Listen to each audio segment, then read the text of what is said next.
One of Us is Lying by Karen McManus. Every high school has its social cliques. You have the jocks, the brains, the popular kids, and the kids that don't quite fit in. Usually, each group tends to stick to themselves. But what happens when you force kids from these groups together? Many kids find themselves in detention, and usually, it's not a big deal. But something is very peculiar about the 5 students who end up in Mr. Avery's after-school detention one fateful September afternoon. For one thing, everyone in the room was framed. Each student was caught having a cell phone in class, something that was forbidden. However, none of the phones that were confiscated belonged to any of them. Despite their pleas of innocence, Mr. Avery isn't hearing any of it. No one is getting out of detention. However, shortly after their punishment begins, a strange occurrence causes Mr. Avery to rush out of the room, leaving the 5 students on their own. Everyone is minding their own business until Simon Kelleher grabs a drink of water. Suddenly, Simon begins choking, not being able to breathe. Everyone at school knows he has a severe peanut allergy. The other 4 students rush to his aid and search for his EpiPen, which he always has on him. However, it's nowhere to be found. Despite their attempts to save him, it's too late. Simon is pronounced dead. This wasn't an accident. Simon was always careful with food because of his severe peanut allergy, and he never went anywhere without his EpiPen. As the police begin their investigation, they learn that Simon's water was spiked with peanut oil. But who would want Simon dead? Simon Kelleher was far from being an angel. Many students hated Simon for ruining their lives. He was notorious at Bayview High for revealing his classmates' deepest and darkest secrets through his blog about that.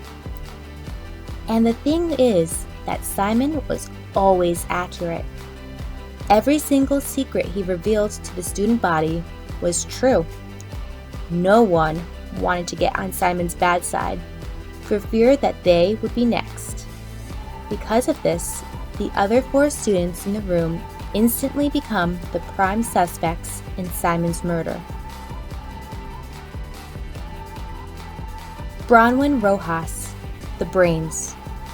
Bronwyn is a model student. She has straight A's and is in the running for valedictorian. She is determined to be accepted into Yale University, just like her parents had been before her. She would do anything in order to live up to her parents' standards for her. But how far is she willing to go? Cooper Clay, the jock. Cooper is a baseball legend at Bayview High. His skills have earned him attention from scouts around the country.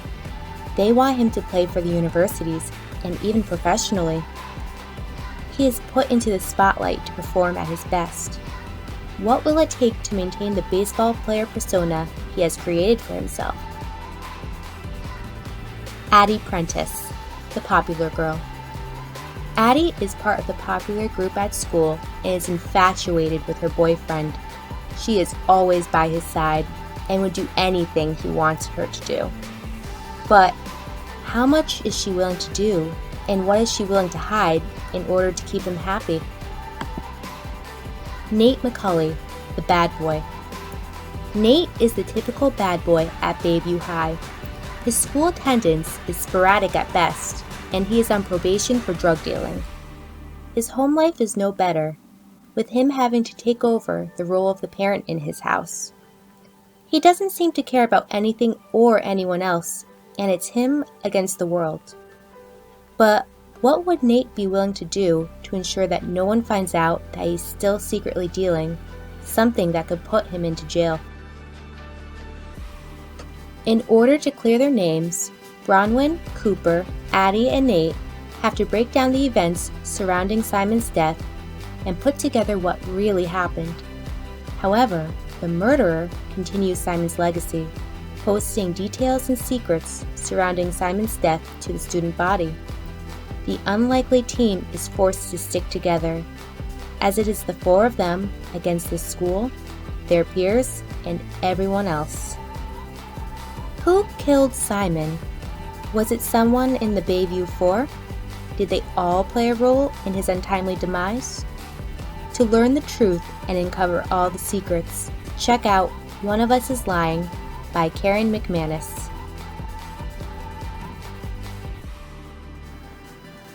I would classify One of Us is Lying as a mystery, crime, and contemporary novel. I would say that this book is for ages about 13 to 18.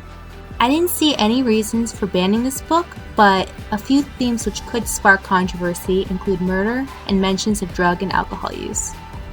I had to listen to an audiobook version of this book because of the coronavirus outbreak. I was unable to get a physical copy at my library.